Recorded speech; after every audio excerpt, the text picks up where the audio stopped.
پاکستان کے عوام کا تحفظ اور سلامتی مسلح افواج کی اولین ترجیح۔ فیلڈ مارشل عاصم منیر کی زیر سربراہی کور کمانڈرز کانفرنس۔ دہشت گرد پراکسیوں کے خلاف فورسز کی حالیہ کامیابیوں کا جائزہ۔ فورم کی بھارتی سپانسرڈ پراکسیز کے ہاتھوں حالیہ دہشت گردانہ حملوں میں شہید ہونے والوں کے ایصال ثواب کے لیے فاتح خوانی۔ فیلڈ مارشل عاصم منیر نے کہا، دنیا بھارت کے توسیع پسندانہ عزائم سے بدظن ہو رہی ہے۔ بھارت کی طرف سے دو طرفہ فوجی کشیدگی میں کسی تیسرے فریق کو شامل کرنا بھارت کے بلاک پالیٹکس کو فروغ دینے کی بے بنیاد کوشش ہے۔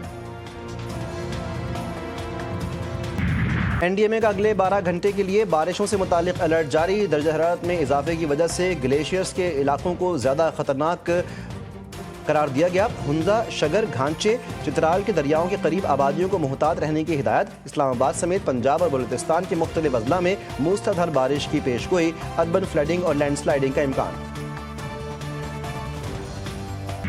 پی آئی اے کا بعد از حج آپریشن کامیابی کے ساتھ مکمل۔ ترجمان پی آئی اے کے مطابق پی آئی اے کی آخری پرواز رات 8:30 بجے مدینہ سے اسلام آباد پہنچی۔ مجموعی طور پر 41,500 سے زائد حجاج کرام 147 پروازوں کے ذریعے وطن واپس پہنچے۔ بجلی چوری میں بڑے بڑے صنعتکار ملوث ہیں۔ گزشتہ سال 274 ارب روپے کی بجلی چوری کی گئی۔ نقصانات کم کر کے 151 ارب روپے بچائے۔ وفاقی وزیر توانائی اویس لغاری کا توانائی کے شعبے میں مزید بہتری لانے کا اعلان۔ کہا کہ حکومت توانائی کے شعبے میں بہتری کے لیے کام کر رہی ہے، جس کے بہترین نتائج سامنے آئے ہیں اور عوام کو فائدہ پہنچنا شروع ہو گیا ہے۔ آزادی مارچ کیس میں اسلام آباد کی ڈسٹرکٹ اینڈ سیشن کورٹ نے پی ٹی آئی رہنما اسد قیصر کو مقدمے سے بری کر دیا۔ جوڈیشل مجسٹریٹ نے بریت کی درخواست پر فیصلہ سنایا۔ پی ٹی آئی رہنماؤں کے خلاف تھانہ کوہسار میں مقدمہ درج تھا۔ فتنہ گروپ آڈٹ رپورٹ پر شور مچاتا رہا۔ پرویز الہی اور بزدار دور میں گندم میں خرد برد ہوئی۔ وزیر اطلاعات پنجاب عظمی بخاری نے کہا، پچھلے دور میں گندم کے لیے کمرشل بینکوں سے پیسے لیے گئے، کسانوں نے ہمارے دور کے اقدامات کو سراہا۔ کراچی کے علاقے اورنگی ٹاؤن میں قاتل لٹیروں نے گھر کا واحد کفیل چھین لیا۔ باپ کے جنازے پر سعودی عرب سے آیا نوجوان قاتل لٹیروں کے ہاتھوں جان گنوا بیٹھا۔ دوران واردات موبائل فون چھیننے کی کوشش پر جبران نے مزاحمت کی تو ملزمان نے فائرنگ کر دی۔ گولی مقتول کے سینے میں لگی۔ 24 سالہ جبران روزگار کے سلسلے میں سعودی عرب میں مقیم تھا۔ گزشتہ ہفتے والد کے انتقال پر کراچی آیا تھا۔ باجوڑ میں مسلح افراد کی فائرنگ، اے این پی رہنما سمیت 2 افراد قتل۔ مقتولین میں مولانا خان زیب اور پولیس اہلکار شامل۔ لاشیں اسپتال منتقل۔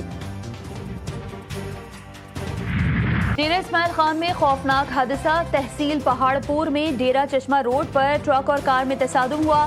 حادثے میں 5 افراد جاں بحق۔ بونیر میں کار بے قابو ہو کر کھائی میں جا گری۔ خواتین اور بچے سمیت 5 افراد جاں بحق، 8 زخمی ہو گئے۔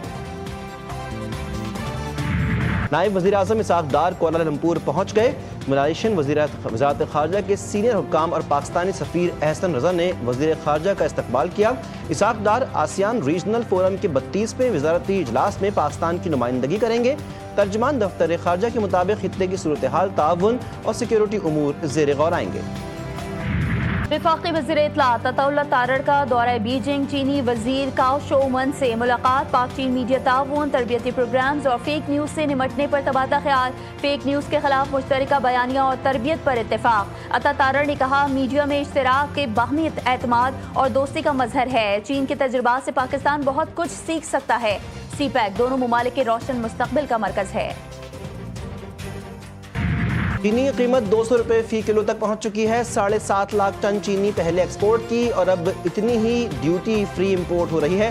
کسانوں کے حالات بد سے بدتر ہو چکے ہیں۔ چیئرمین کسان اتحاد خالد حسین کی پریس کانفرنس، کہا کہ حالیہ سیزن میں حکومت نے کسانوں سے گندم نہیں خریدی، اب یہی حکومت 25 لاکھ میٹرک ٹن گندم امپورٹ کرنے جا رہی ہے۔ غزہ میں فلسطینیوں کی نسل کشی تھم نہ سکی۔ صہیونی فوج نے دیر البلح میں مکان پر بم برسا دیے۔ 10 بچوں اور 3 خواتین سمیت 15 فلسطینی جان سے گئے۔